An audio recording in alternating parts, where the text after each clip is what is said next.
I think we have a new person next. So you know what we do when we have a new person, right? When I say his name, you have to keep clapping the whole time, all the way up here. Oh, I thought you were talking about the spankings. Well, the spankings are afterwards. If you stay till everyone's gone, we might... Oh, are we supposed to tell people? I don't know. That's a secret. All right, so I'm pretty sure... Where is Larry? There you go, right here. Oh, there. It's your first time, right, Larry? Yeah. Okay, so it's Larry's first time, everybody. Larry Griffin, give it up.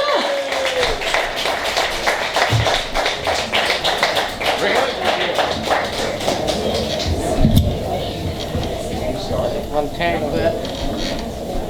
Glad to hear you don't do anything too strenuous for new people. Like I was expecting you to say you reenact the ending of the movie The Wicker Man. Like lock me up in like that burning straw thing. I'm doing comedy, by the way. I just thought I'd tell you that before I got into the material. But should have waited till longer into the set. You know, would have been funnier. I am hard of hearing. Normally I have hearing aids. Right now I don't. I'm disabled. I've been told I have an accent because of that a bit. I don't know what you're filming this for, but I'm gonna ask later after my set's over.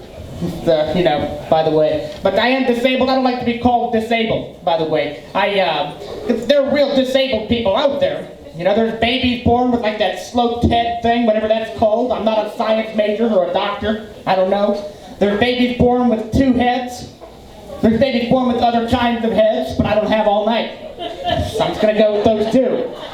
I just can't hear that well. It's not the same thing. I can hear pretty well, just not perfectly. It's not the same thing.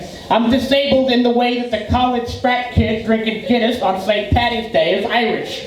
That's how I'm disabled. There's different levels to it, you know. Like I'm not really, you know, I am disabled, but it's like, you know, it's not really the, you know, I don't want to be the representative for that group. I'm not going to speak for them.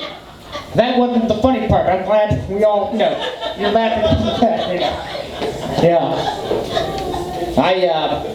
Donald Trump, I think that's just a good way to gauge the room just by saying his name. People say he's the president. I don't know if I believe it. You know, he doesn't care about the environment. You know, he doesn't care at all about the environment. And there is a plus to this. It's that when Florida is underwater, when Poseidon's rage has overcome the state and sunken it to the sea to become a new kingdom down there, like Atlantis, there will be that many less Trump voters to vote in future elections. That's the plus. All right.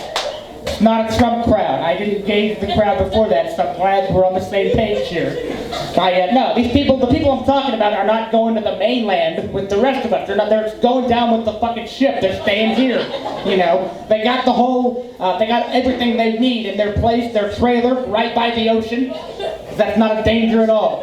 They got, what do they got? They got their prize sea bass on the wall they caught with their friend Bubba. You know? They got their pyramid of Bud Light cans on the table that took a long time to make. They got the TV is set to Fox News all the time. They paid the cable company to take off the other channels. All this stuff, they need to stay here. They don't have anywhere else to go. So, you know, I think the point of this, I know I'm advocating for a lot of people dying, but we'll have a smarter electorate. We'll have smarter voters. So maybe it's a glass half empty full thing, you know. It all depends on how you look at it. You know, that's all I'm saying. You know, the point is, you know, we'll all have to leave. We'll have to run. You have to laugh through the fear on that joke. And the reason I'm talking about this is because of my job. I'm a journalist. I look at all this stuff every day. I read the news. My job takes me to some weird places. I'll be honest. I had to look up the KKK, the Ku Klux Klan, a little while ago. I had to look up their website. Let me just tell you, you should hate the KKK for the racism, obviously. They're still number 1. Close number 2, incredibly poor website design. It's fucking atrocious, you know, it's awful. It's like 2001, like Hotmail garbage, you know, no real skill in making it. But I get it though, you can't, it's like the MySpace of racism, that's what it is. You know? I get it, you can't go on Craigslist and ask, hey, make me a website with KKK on it. No graphic design students from Rollins College are going to want to do that. So I get it, you have to go on, get the one guy in their group to do it, and they're not very good at it. I'm not saying I sympathize with the KKK. I would never say that. I'm just throwing them a bone on the website thing. Other than that, fuck them. You know? I know that's a very edgy, contrarian thing to say at a hipster coffee bar in Winter Park. Like, you know, I know that I'm really pushing the boundaries here and testing the limits of what I can say. Fuck the KKK, right? So much disagreement like in the room right now. You know? Yeah. I'm not really keeping track of how much time that I had left. I'm going to go for at least one more thing before I get out of here. Is anybody else starting to worry about what their online dating matches say about them personally? Like, you know, I don't know, like, I usually do this joke in places where they're expecting comedy. Maybe you guys are more well-adjusted than most people in comedy audiences. I don't know. But, like, you know, all I'm saying is I got turned down by a girl who was arrested for shoplifting at Walmart. How does that happen? You know? How does that happen? What does that say about me? That I've reached a new low? I don't know. It's not even the shoplifting part that's the deal breaker out of that. It's the fact that she got caught. That's the worst part of that. You know, it's like this is some master thief planning to break into the Louvre, cutting the hole in the glass and dropping down on the string. You know, they're dating all those cool lasers that they have for security or whatever.